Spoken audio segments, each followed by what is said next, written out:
Mi nuera me escribió desde Acapulco a las 2 de la mañana. Me fui con tu hijo, ya no volveremos. Esta vez es en serio. No lloré, no supliqué, solo miré la pantalla y sonreí. Respondí 2 palabras. Buena suerte. Luego hice algo que jamás pensé tener que hacer. Con mi propio hijo cancelé sus tarjetas. Cambié todas las cerraduras y vacié su nombre de mi vida. A la mañana siguiente, cuando golpearon mi puerta con fuerza, no era él. Era la policía. Mi nombre es Rosa Martínez. Tengo 62 años. Y hasta hace poco creía que mi mayor preocupación era que mis plantas no recibieran suficiente sol en el patio. Vivo en una colonia tranquila, de esas donde todos conocen tu nombre, donde los vendedores ambulantes pasan anunciando sus productos con una melodía inconfundible y donde las vecinas se saludan desde la banqueta. Mi casita es modesta de paredes color crema, ya un poco desgastadas por el tiempo, pero siempre fue un lugar lleno de calor. Aquí crié a mi hijo, aquí lloré a mi esposo cuando partió de este mundo hace ya 8 años, y aquí pensé que pasaría el resto de mi vida en paz. Mi hijo Luis siempre fue un buen muchacho, trabajador, educado, cariñoso. Cuando se casó con María hace 4 años, yo genuinamente me alegré. La recibí como a una hija más. Le enseñé mis recetas, le presté mis vestidos para una boda a la que fue, le compartí consejos de mujer a mujer. La casa siempre estuvo abierta para ellos. Aquí no hay distinción, les dije cuando llegaron a vivir conmigo. Esta es su casa también. Y al principio todo fue armonía. María cocinaba, a veces Luis me ayudaba con las compras, y por las noches cenábamos juntos frente al televisor, viendo las mismas telenovelas que veía desde hacía años. Pero con el tiempo, algo empezó a cambiar. Pequeños detalles casi imperceptibles al principio. Las miradas de María eran más frías, sus palabras más cortantes. Comentarios pequeños, pero llenos de veneno disfrazado de humor. Doña Rosa, usted se toma muy en serio eso del orden, ¿verdad?, decía riendo, después de mover mis cosas sin permiso. Y Luis, mi propio hijo, ya no me miraba igual. Cuando ella hacía algún comentario hiriente, él solo sonreía. Sonreía como si fuera una broma, como si mi dolor fuera un entretenimiento. Yo trataba de convencerme de que estaba exagerando. Es el estrés del trabajo, pensaba. Es un mal día. Siempre encontraba una excusa para ellos, porque eso hacen las madres, perdonan incluso antes de que se les pida perdón. Hasta que llegó ese martes, un martes como cualquier otro. Ese día, María y Luis salieron temprano. Dijeron que irían a Cuernavaca con unos amigos solo por el fin de semana. Yo no sospeché nada. Les di bendiciones, les pedí que tuvieran cuidado en el camino y regresé a mis quehaceres. Pasé la tarde regando mis plantas, preparando un caldo para la noche y escuchando la radio. El clima estaba agradable. Se sentía ese viento tibio que anuncia que el verano está a la vuelta de la esquina. Por la noche me senté en mi sillón favorito con una cobija ligera sobre las piernas y una taza de café en la mano. La casa estaba tranquila. No había gritos, ni pasos, ni risas falsas. Solo yo y el leve sonido del reloj en la pared. Pensé que quizás ese silencio no estaba tan mal. Mi teléfono vibró sobre la mesa. Lo tomé con calma, pensando que sería un mensaje de alguna vecina, tal vez de Luis, avisando que habían llegado bien. Cuando miré la pantalla, vi el nombre de María. Debajo una fotografía. Y mi estómago se hundió. Era ella sonriendo frente al mar. Detrás el cielo azul intenso de Acapulco. A su lado Luis, con un vaso en la mano y una expresión que no le reconocía. Parecía otra persona. Debajo de la imagen, su mensaje: me fui con tu hijo, Ya no volveremos. Sentí que el aire a mi alrededor desaparecía. Mi mano tembló por un segundo, pero luego algo extraño ocurrió. No lloré, no grité, no pregunté por qué. Mi mente se quedó en blanco y un frío profundo me recorrió desde la nuca hasta los pies. Volví a leer cada palabra. Me fui, con tu hijo. Ya no volveremos. 10 palabras que destruyeron toda una vida. Entonces llegaron más mensajes uno detrás de otro. Estamos empezando una nueva vida lejos de ti. Esta casa siempre nos hizo sentir atrapados. Nunca quisiste a tu hijo de verdad. Cada línea era un cuchillo. Cada palabra una traición. Miré alrededor de la sala, las fotos familiares, los recuerdos, la cocina que limpiaba con tanto cuidado los platos que habían usado esa misma mañana. Todo me parecía una mentira enorme. Pero en lugar de derrumbarme, levanté la cabeza. Apreté los labios y respondí solo 2 palabras. Buena suerte. Eso fue todo. No les supliqué, no les pedí explicaciones, no les mostré mi dolor. Apagué la pantalla. En ese preciso instante dejé de ser la madre frágil, la suegra comprensiva, la mujer que siempre perdona. Esa noche algo dentro de mí despertó. Caminé lento hacia mi pequeño escritorio, donde guardaba mis documentos. Saqué la carpeta azul, donde tenía todas las escrituras de esta casa, los recibos de pago. Mi pensión, los contratos del banco. Todo estaba a mi nombre. Todo lo había pagado yo con el trabajo de toda mi vida y con el esfuerzo de mi difunto esposo. Luis y María no tenían nada legalmente. Y de pronto todo fue claro. Si ellos habían elegido irse, yo iba a elegir protegerme. Encendí la computadora, entré a mi banca en línea y miré cada movimiento con nuevos ojos. Allí estaban los retiros, que yo no recordaba haber hecho las compras, que jamás autoricé las transferencias sospechosas a cuentas que no conocía.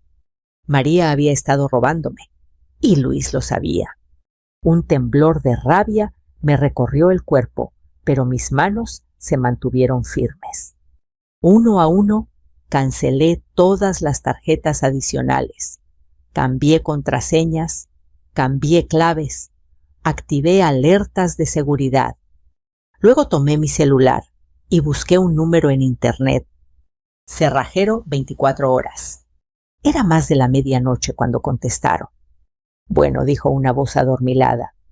Necesito que venga a mi casa ahora mismo. Respondí sin titubear. Quiero cambiar todas las cerraduras. ¿Hay un problema, señora? ¿Quiere que llame a la policía? Miré la pantalla apagada de mi celular, donde horas antes María se había burlado de mí desde la playa. No dije con calma. El problema ya se fue, pero no volverá a entrar. Colgué. Miré por última vez la puerta principal, esa que tantas veces abrí con una sonrisa para recibir a mi hijo. Esa puerta ahora iba a convertirse en mi escudo. No sabía aún que al día siguiente, al amanecer, serían otros los que tocarían esa misma puerta. Y ya no sería María, ni mi hijo. Cuando cerré la llamada con el cerrajero, el silencio de la casa volvió a instalarse a mi alrededor. Pero ya no era el mismo silencio de antes. No era paz, tampoco miedo. Era algo más denso, más firme. Como si el aire estuviera cargado de un nuevo tipo de energía que yo apenas empezaba a entender. Caminé lentamente por la sala, observando todo con otros ojos.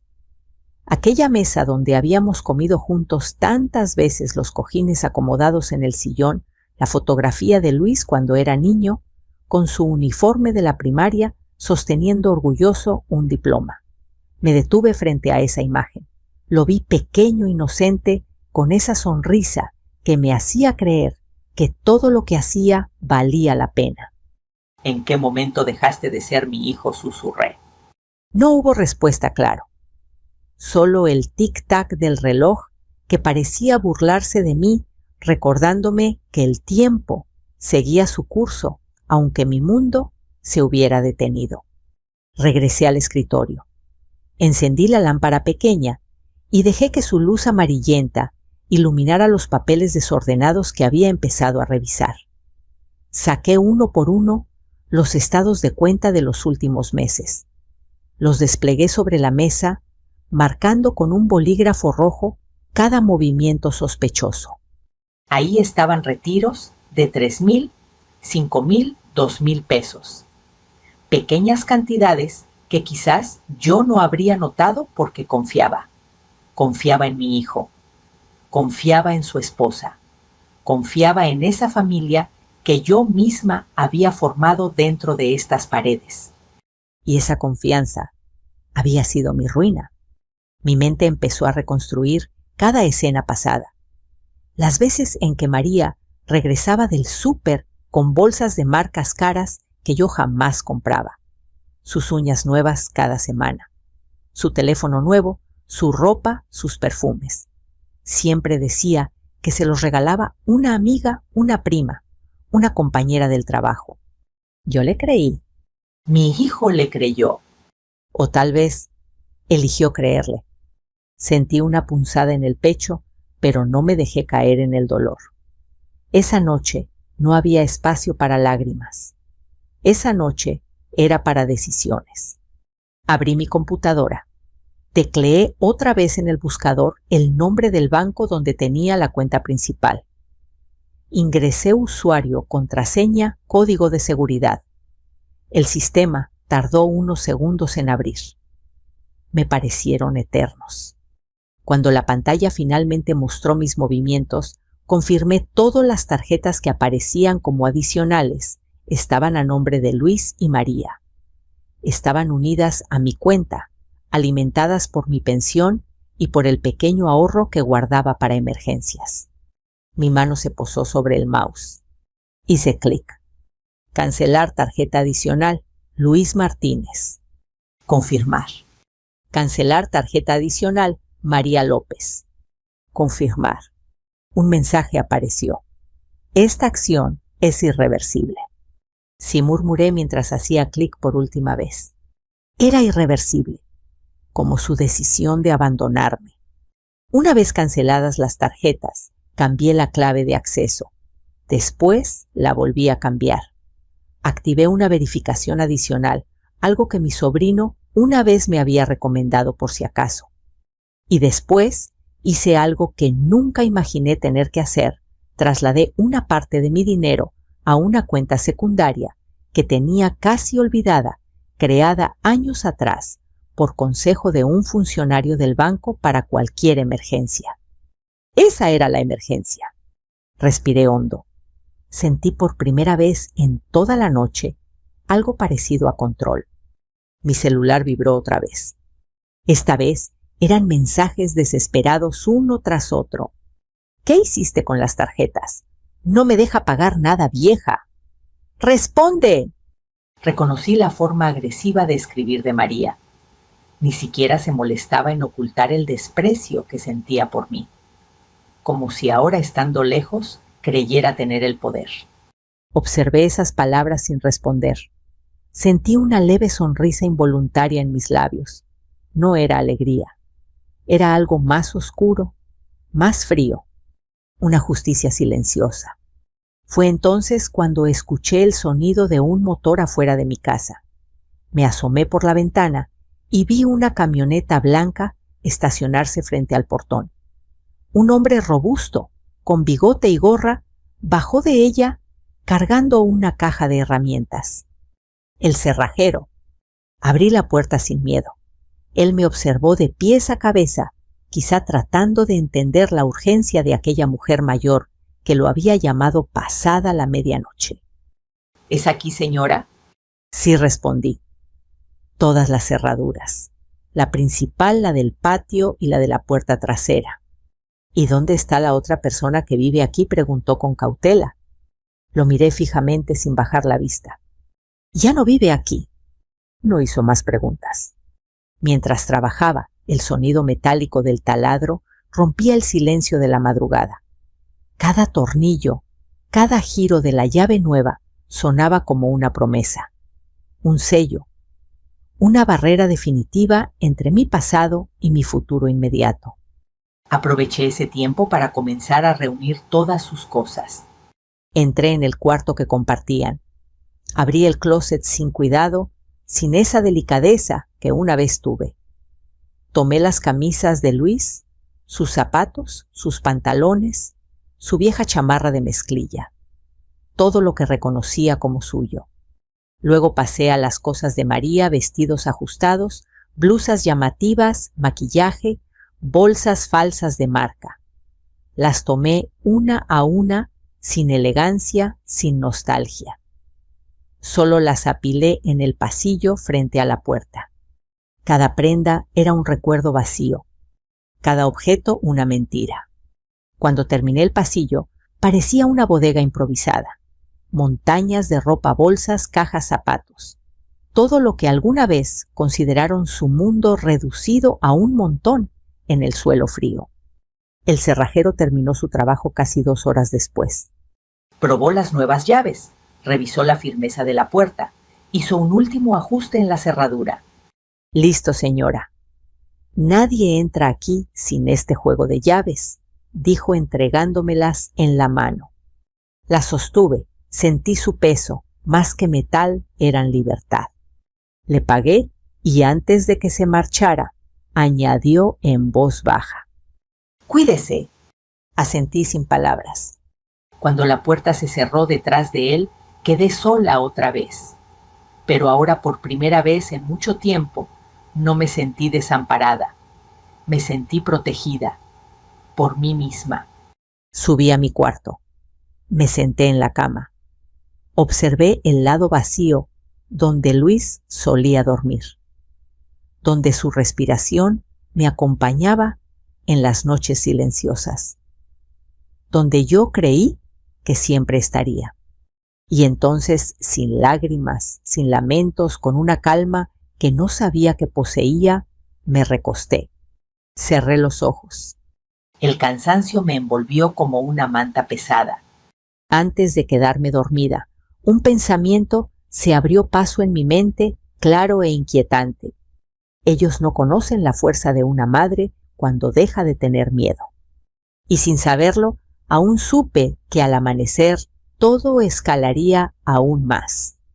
Porque en alguna parte, muy lejos de aquí, María y mi propio hijo ya habían dado el siguiente paso. Y esa mañana, la policía estaba a punto de tocar mi puerta. Desperté con un golpe seco contra la puerta. No fue un toque amable ni tímido. Fue un golpe autoritario repetido como si quisieran arrancar la madera con cada impacto. Mis ojos se abrieron de golpe.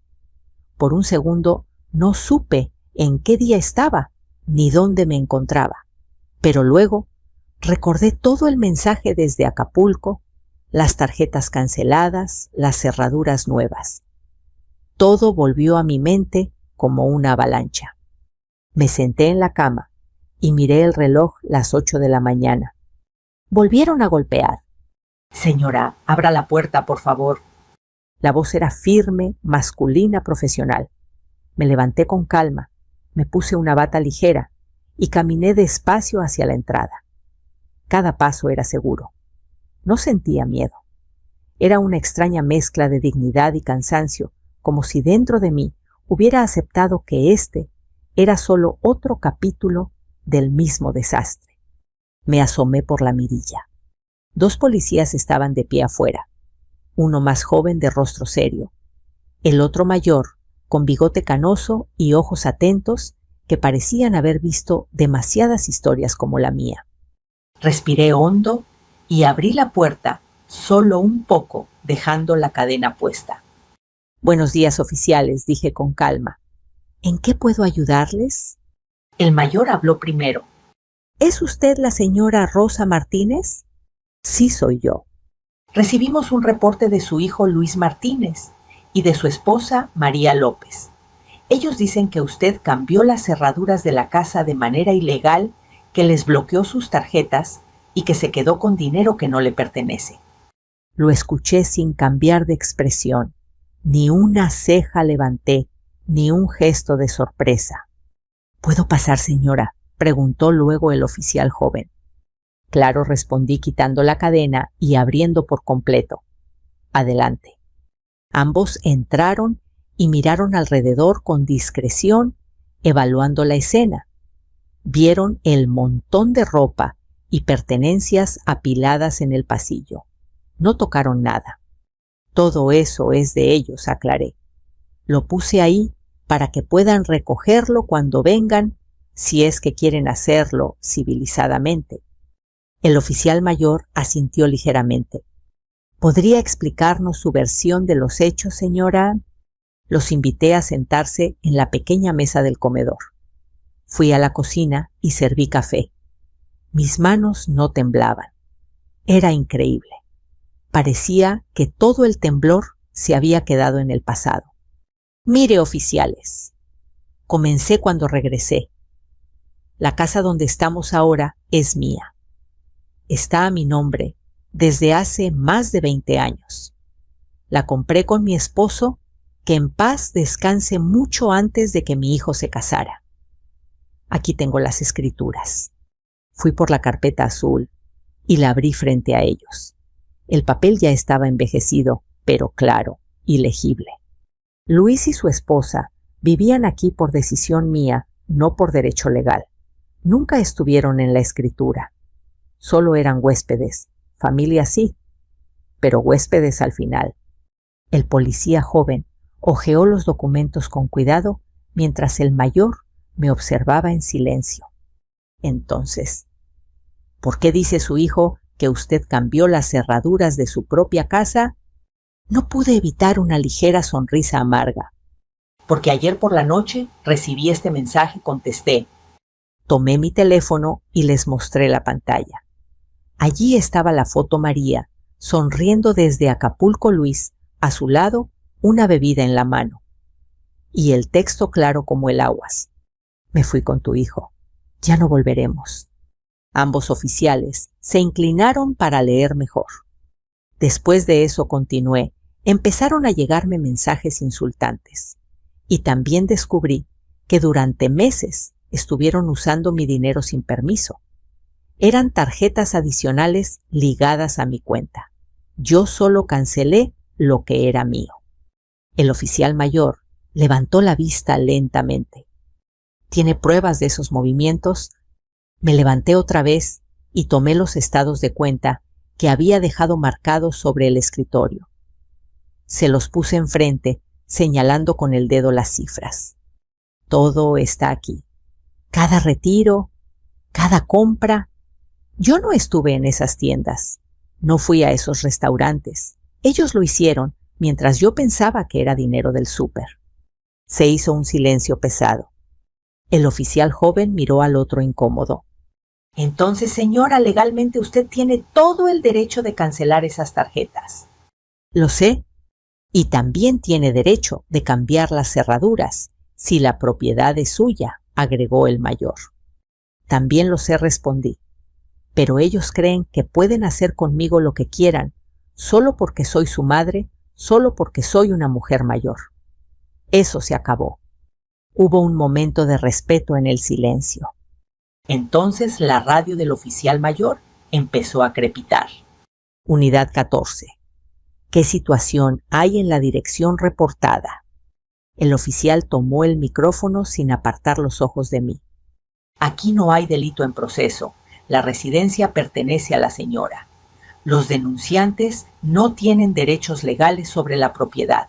No vamos a forzar ninguna entrada.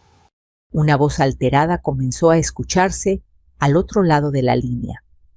Yo reconocí de inmediato ese tono, incluso sin ver el rostro. Luis, es mentira, es mi casa. Ella me está robando. Tienen que entrar ahora. El oficial suspiró. Señor Martínez, cálmese. Su madre nos ha presentado documentos legales donde se establece que usted no es propietario. Esto es un asunto civil, no penal. Le sugiero que contacte a un abogado. Hubo un grito ahogado lleno de rabia y luego la transmisión se cortó. El policía joven negó con la cabeza. Lo siento mucho, señora, murmuró. No todos los hijos saben respetar. Lo miré fijamente. Lo sé. Los oficiales tomaron nota de todo.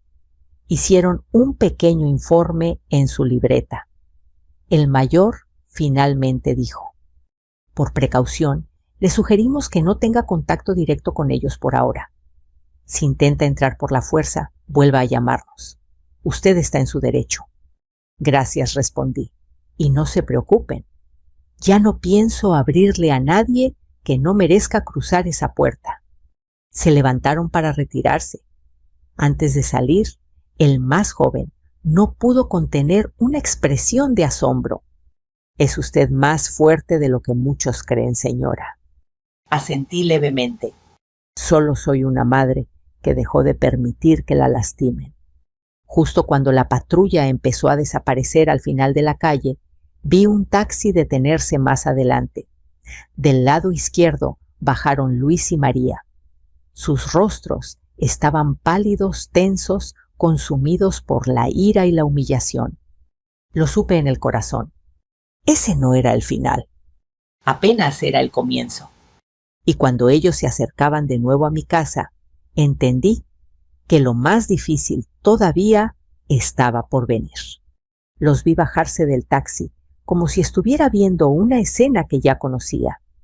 Luis salió primero con la camisa arrugada y los ojos hinchados. Detrás venía María despeinada, pero con la barbilla en alto. Luego aparecieron doña Petra, su madre, y mi hermana Teresa. Venían en fila como un pequeño jurado, dispuesto a dictar sentencia frente a mi puerta. Se acercaron murmurando. Alcancé a oír Pensión y Pobre Luis. Me quedé en medio de la sala derecha con las manos entrelazadas. No iba a esconderme. Los golpes llegaron secos. «Rosa», gritó Teresa, «¡abre!». Luego la voz de Luis. «Mamá, abre la puerta». Respiré hondo, caminé y abrí sin poner la cadena, pero solo hasta la mitad. Me planté en el marco.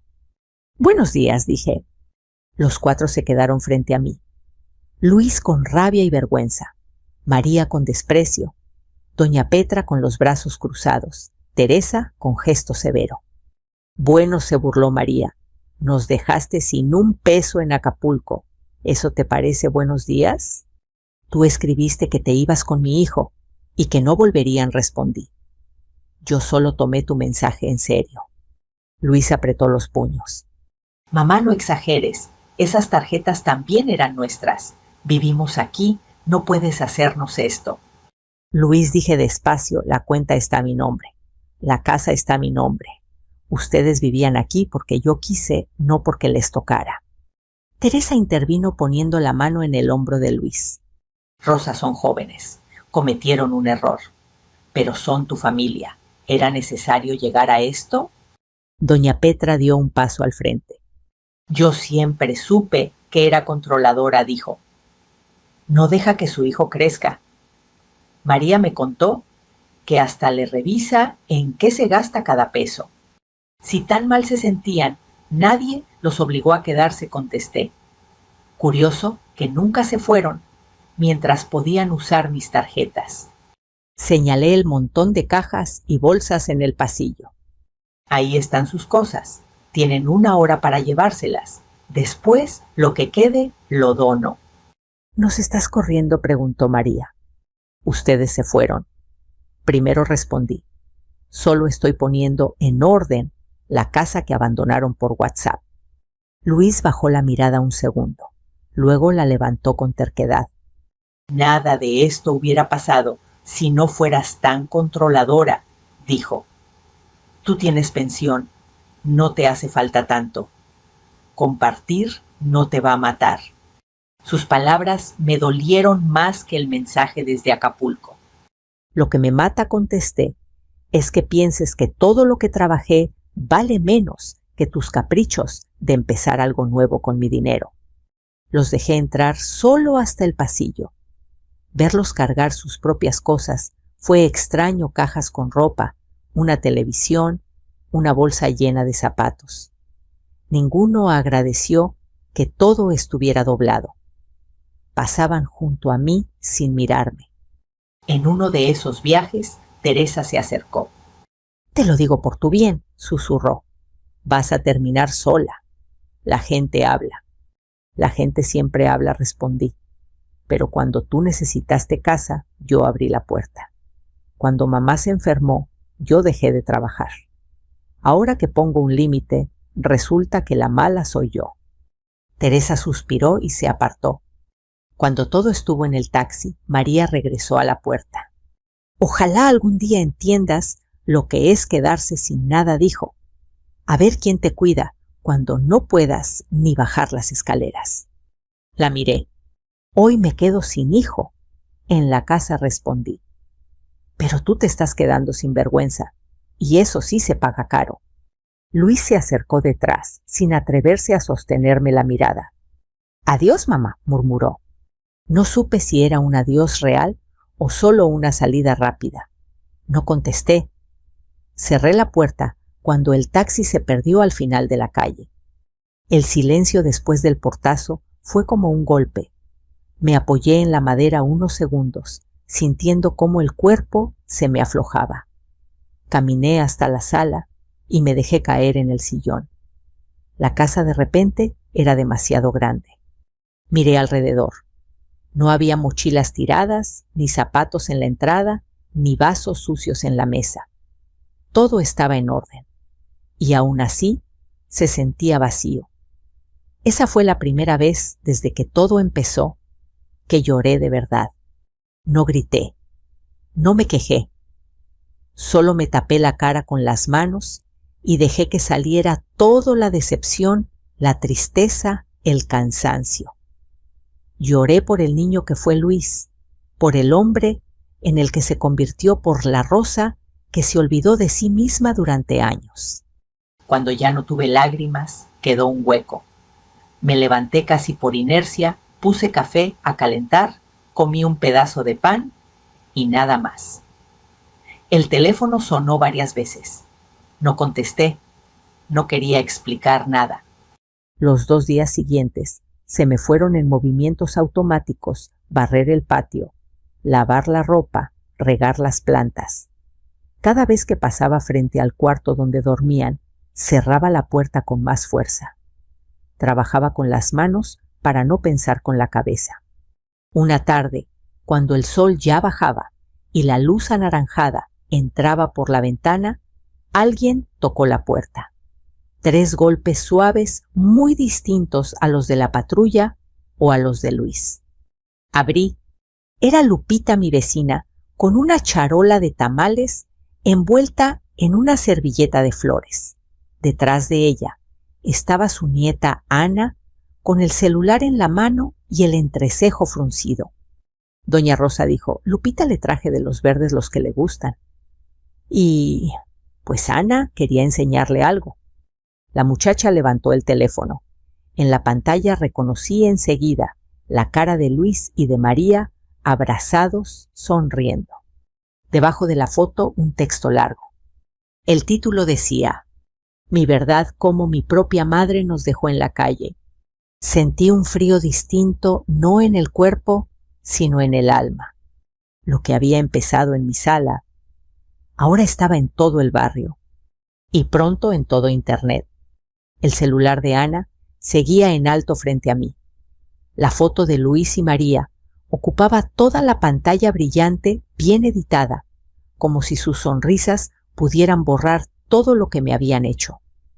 Debajo ese texto largo, que comenzaba con palabras que nunca pensé leer juntas: «Mi verdad, como mi propia madre, nos dejó en la calle». «Mire nada más lo que están diciendo, tía», dijo Ana, pasándome el teléfono. «La están haciendo quedar como un monstruo». Leí con los ojos nublados, pero atenta a cada palabra. María había escrito párrafos enteros donde me llamaba controladora, fría, abusiva. Decía que yo los había humillado, que les cambié la cerradura sin aviso, que los dejé sin un peso, mientras ellos solo querían empezar una nueva vida juntos. Luis había compartido la publicación unos minutos después. Su mensaje era más corto, pero no menos cruel. A veces la persona que te da la vida también es la que te la quita. Gracias a mi esposa, entendí el verdadero amor. Sentí una presión en el pecho, como si alguien estuviera colocando una piedra enorme sobre mi corazón. ¿Cómo pudo escribir eso?, susurré. Yo lo cargué, lo alimenté, trabajé horas extras para comprarle sus cuadernos. Lupita me tomó la mano. Ellos están cegados por el coraje y la vergüenza, dijo, pero no puedes dejar que esto siga así. Ana empezó a deslizar la pantalla con rapidez. No solo es eso, tía. Sus amigos están comentando, compartiendo. Mire, aquí uno dice que usted es una vieja loca que no quiere soltar el dinero. Y dice que le deberían quitar la pensión. Fui sintiendo cómo la rabia esa que había mantenido a raya durante días empezaba a encenderse otra vez. No como una explosión, sino como un fuego lento que quemaba con más fuerza que las lágrimas.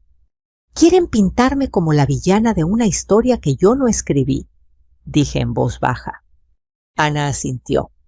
«Exactamente, y por eso no podemos responder con palabras. Las palabras se las lleva el viento. Necesitamos hechos». La miré sorprendida. «¿Y qué podemos hacer?». Ella respiró hondo. «Recuerde los mensajes que le enviaban, tía. Esas veces que María presumía cosas que usted no le había comprado. Los retiros raros. Todo eso queda registrado en las redes y en el banco. Solo hay que sacarlo a la luz». La idea me caló hasta los huesos. «Pero yo no sé hacer eso». «Yo sí», respondió con seguridad. «Y usted confía en mí, ¿verdad?». Asentí sin dudar. Nos sentamos las tres en el comedor. Ana conectó su computadora portátil y comenzó a explicarme paso a paso cosas que sonaban complicadas, pero que ella hacía ver simples. «Primero vamos a descargar una copia de seguridad de su WhatsApp», me dijo. «Ahí vienen todos los mensajes que le mandaron en algún momento, y luego vamos a revisar Facebook, porque aunque ellos hayan borrado algo, siempre queda un rastro». Verla trabajar era como observar a una cirujana. Sus dedos se movían con rapidez sobre el teclado, abriendo carpetas, buscando fechas, nombres, palabras clave. Yo la miraba con una mezcla de asombro y gratitud. «Aquí», dijo de pronto, girando la computadora hacia mí. «Vea este mensaje de María hace 6 meses». Leí en voz alta con dificultad. «Tu mamá ni se da cuenta cuando saco dinero. Poco a poco vamos juntando para irnos lejos de aquí». Mis manos temblaron. Y añadió: «Ana es de Luis 2 semanas después».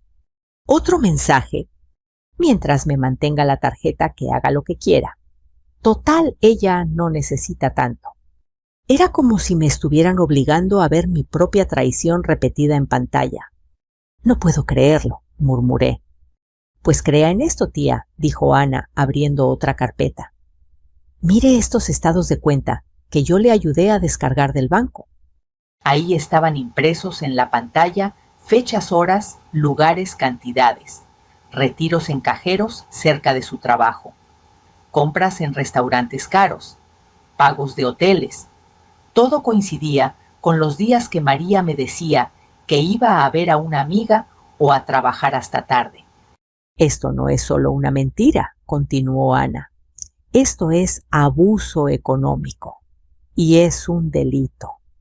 Sus palabras resonaron como un campanazo dentro de mí.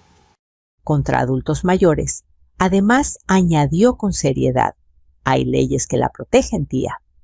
Usted tiene derechos, aunque ellos quieran pintarla como una vieja inútil». Me quedé en silencio unos segundos.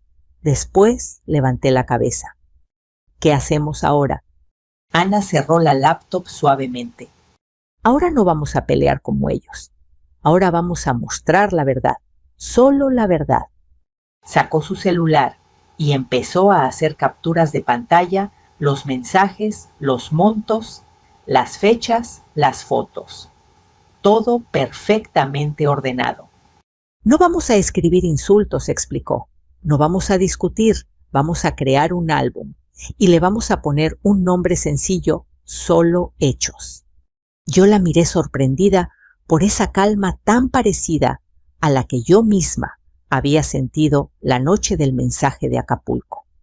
¿Y qué escribo en él?, pregunté. Ana pensó unos segundos. Solo una frase. No voy a discutir con nadie. Aquí están las fechas y las cantidades. Nada más. Me quedé viendo esas palabras. Nada más. No había gritos. No había explicaciones largas. Solo pruebas. Esa misma noche publicamos el álbum. Cada imagen, cada estado de cuenta, cada mensaje con hora y fecha. Uno tras otro, sin adornos, sin emociones, solo realidad. Cerré la computadora. Mi teléfono comenzó a vibrar minutos después. Una y otra vez. Mensajes, notificaciones, llamadas. No abrí nada. No necesitaba hacerlo. Sabía exactamente lo que estaba pasando en toda la colonia, en toda la familia, en todas esas pantallas que antes habían usado para atacarme. La verdad había salido a la luz, y esta vez no la podían borrar. Cuando por fin miré mi teléfono horas después, había un mensaje nuevo. No era de Luis, no era de María, era de una mujer cuyo nombre no conocía. Soy abogada. Trabajo con casos de violencia contra adultos mayores. Si desea asesoría gratuita, contácteme. Leí su nombre completo, licenciada Jimena Ortega. Una sonrisa lenta y triste cruzó mi rostro. Aquel martes común se había convertido en una batalla, y yo acababa de encontrar a mi aliada para la siguiente ronda.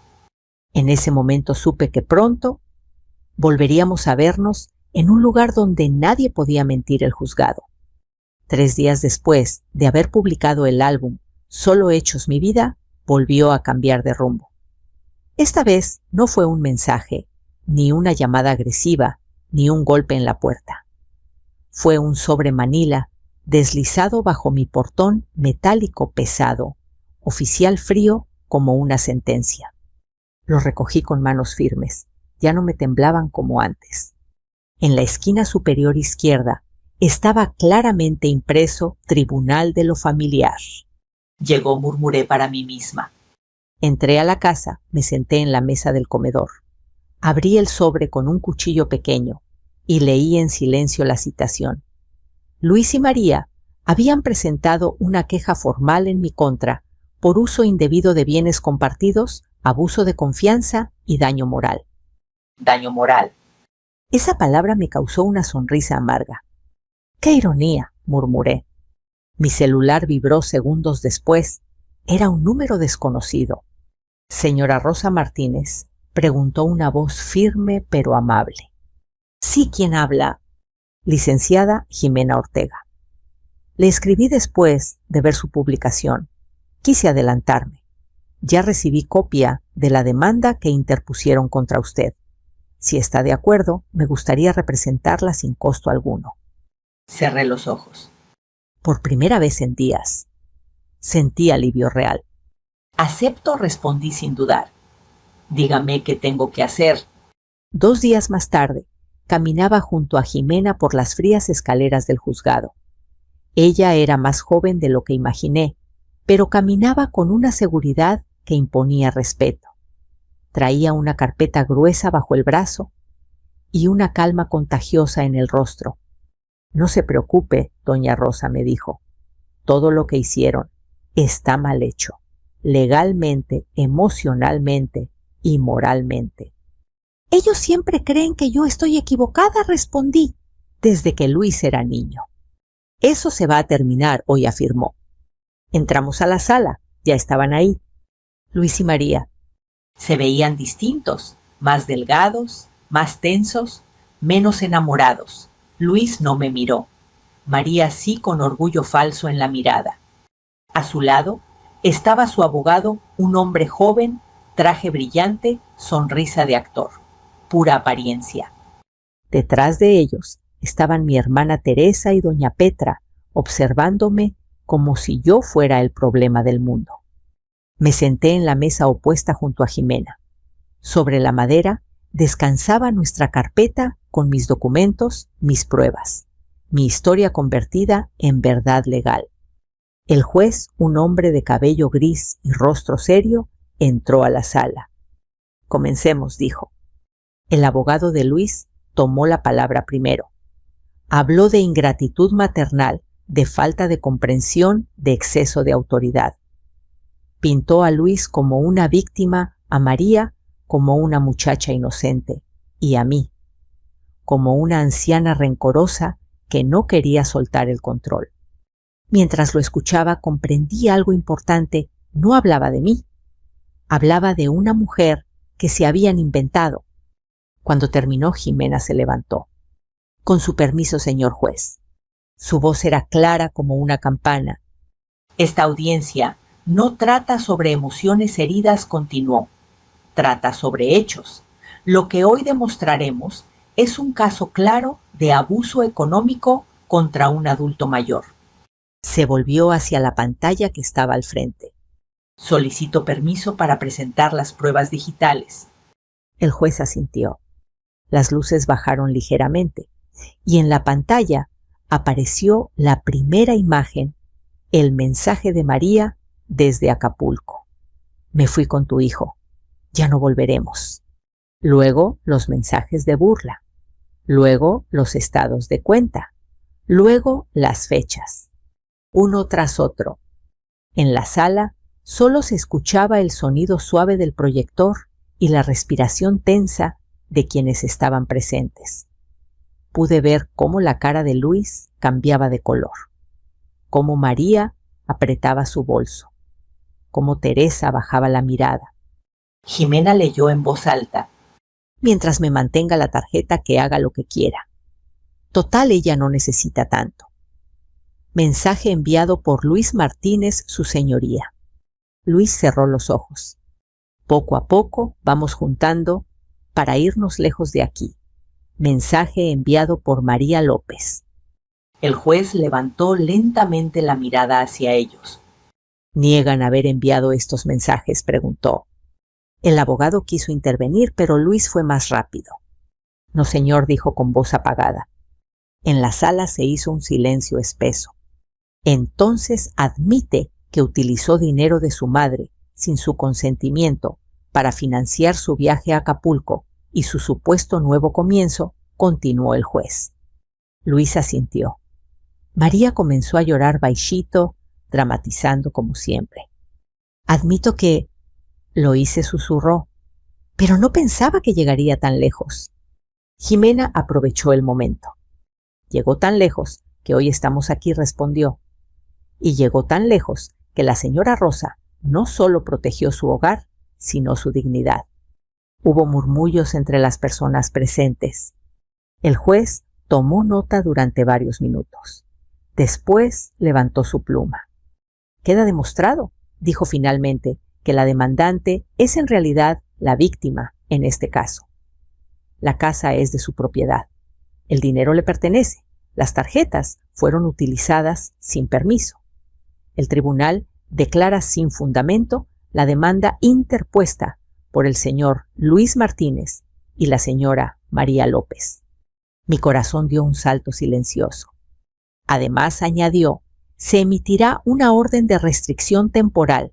Ninguno de los dos podrá acercarse a la señora Rosa Martínez ni a su domicilio ni tener contacto por ningún medio mientras continúa la investigación por abuso económico.